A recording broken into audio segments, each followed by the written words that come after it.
बेटी को घर की लक्ष्मी क्यों कहा जाता है?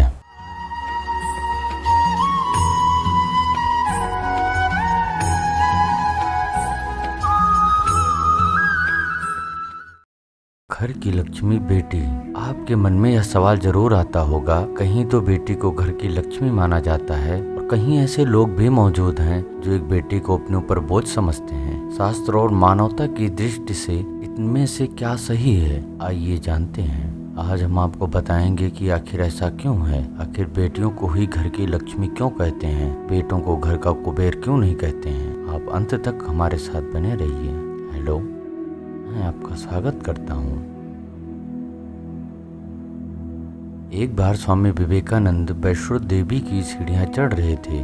बगल से एक किसान अपनी बेटी को कंधे पर बिठाकर चढ़ाई चढ़ रहा था। तभी स्वामी विवेकानंद जी ने कहा, बाबा, आपकी बेटी का बोझा आपको कैसा लग रहा होगा, इसको मैं उठा लेता हूँ, माता वैष्णो के दरबार तक के लिए ले चलता हूँ। तब किसान ने स्वामी जी से कहा, बेटी कभी बाप के कंधे पर बोझ नहीं होती। बेटियां अगर बाप के कंधे पर हों तो हर बोझ को हल्का कर देती हैं। बेटी का महत्व, अगर बेटे भाग्य से पैदा होते हैं तो बेटियां सौभाग्य से। बेटे अपने माँ बाप का नाम रोशन करते हैं, जो कि आजकल बहुत कम ही देखने को मिलता है। फिर भी मान भी लें तो बेटा केवल अपने माँ बाप का ही नाम रोशन करता है, लेकिन बेटियां अपने माँ बाप के साथ साथ अपने ससुराल में भी अपने माँ बाप का नाम रोशन करती हैं। बेटा तो केवल एक कुल को रोशन करता है, लेकिन बेटियां दो कुलों को रोशन करती हैं। माता पिता के घर वो बेटी के रूप में अपने उत्तरदायित्व का निर्वहन करती है, तो ससुराल आकर एक बहू के रूप में सारे कर्तव्य का पालन करती है।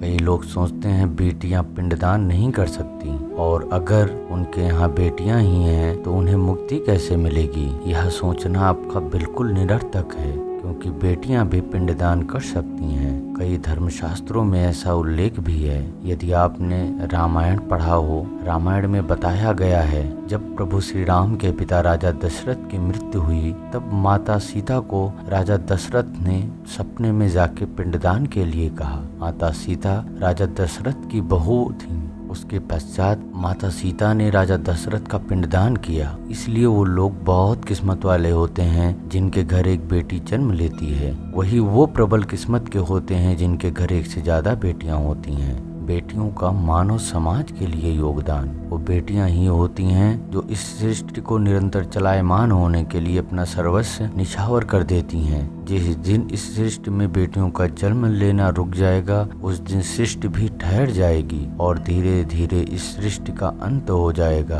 बेटी के बिना किसी का भी वंश आगे नहीं बढ़ सकता। एक बेटे से ज्यादा एक बेटी हमेशा अपने माता पिता के लिए सोचती है। माता पिता को प्यार और अपनापन बेटी ही दिखा सकती है। बेटी के जन्म को एक जश्न की तरह मनाना चाहिए। बेटी का जन्म पुण्यवान व्यक्ति के घर में ही होता है।